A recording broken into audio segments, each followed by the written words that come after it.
Pada suatu malam yang dingin di kota kecil Rochdale, Inggris, tahun 1844, 28 buruh pabrik kapas berjalan pelan melewati jalan berbatu. Wajah mereka letih, langkah mereka berat, namun di dalam dada mereka tersimpan semangat yang tak pernah padam. Mereka bukan orang kaya, bukan pemilik modal, bukan pula kaum bangsawan. Mereka hanyalah pekerja sederhana yang ingin hidup lebih manusiawi. Dari keputusasaan dan rasa lapar itulah lahir gagasan besar yang kelak mengubah wajah ekonomi dunia, Koperasi Rochdale Society of Equitable Pioneers. Masa itu disebut revolusi industri. Masa di mana mesin-mesin menggantikan tangan manusia. Para buruh kehilangan daya tawar karena tenaga mereka tak lagi berharga di mata majikan. Upah rendah, jam kerja panjang, dan harga kebutuhan pokok melambung tinggi. Barang-barang yang dijual di toko majikan seringkali hampir kedaluarsa.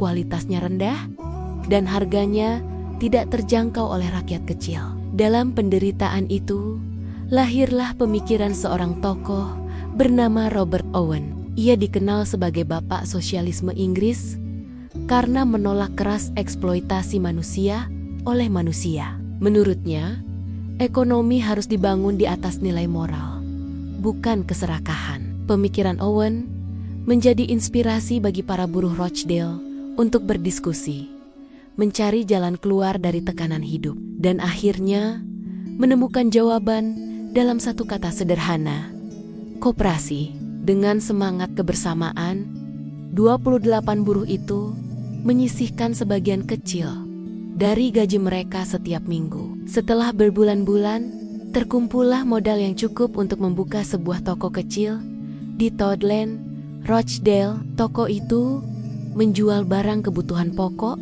dengan harga wajar dan kualitas baik.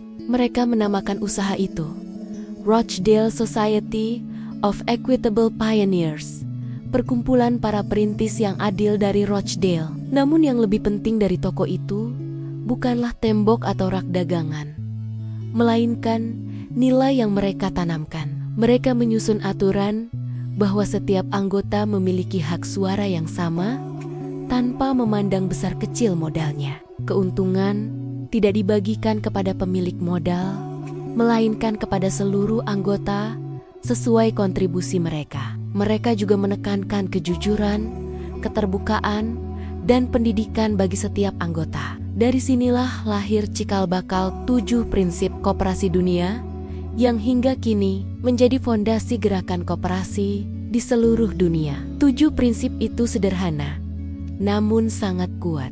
Keanggotaan bersifat sukarela dan terbuka. Pengelolaan dilakukan secara demokratis oleh anggota. Keuntungan dibagikan berdasarkan partisipasi, bukan kekuasaan modal. Otonomi dan kemandirian dijunjung tinggi. Pendidikan dan pelatihan diberikan agar anggota sadar ekonomi. Koperasi saling bekerja sama satu sama lain, dan koperasi peduli pada kesejahteraan masyarakat. Dari prinsip-prinsip itulah dunia belajar bahwa ekonomi tidak harus menindas, bahwa keadilan bisa hidup berdampingan dengan kemajuan.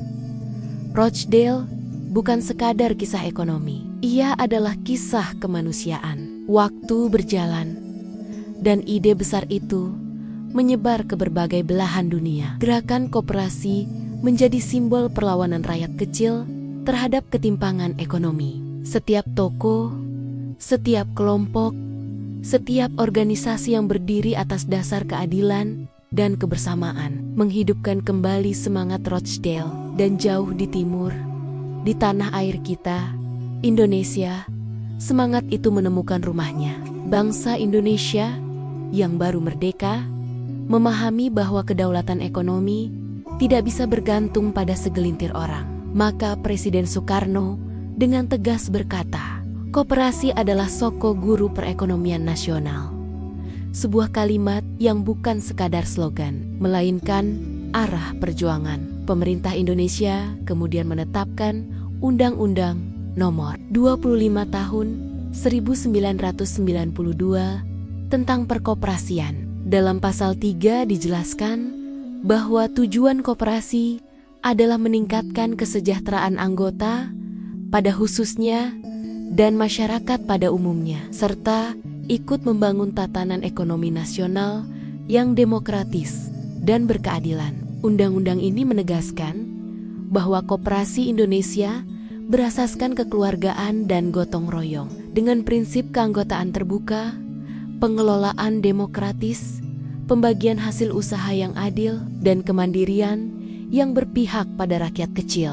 Kemudian, melalui Peraturan Pemerintah Nomor 7 Tahun 2021, koperasi diberi perlindungan dan kemudahan agar dapat berkembang di era digital, memperoleh akses modal, serta mampu bersaing secara global tanpa kehilangan jati diri. Inilah bukti bahwa nilai-nilai Rochdale tidak berhenti di Inggris, tetapi hidup dalam sistem ekonomi Indonesia yang berjiwa Pancasila. Dari Rochdale ke Nusantara, dari buruh pabrik ke petani desa, semangat koperasi tetap sama, menegakkan keadilan, memperkuat persaudaraan, dan membangun kesejahteraan bersama. Kita belajar bahwa kekuatan bangsa tidak lahir dari banyaknya modal, tetapi dari kejujuran, kerja keras, dan gotong royong. Bahwa kesejahteraan sejati bukan ketika satu orang kaya, tetapi ketika semua orang hidup layak.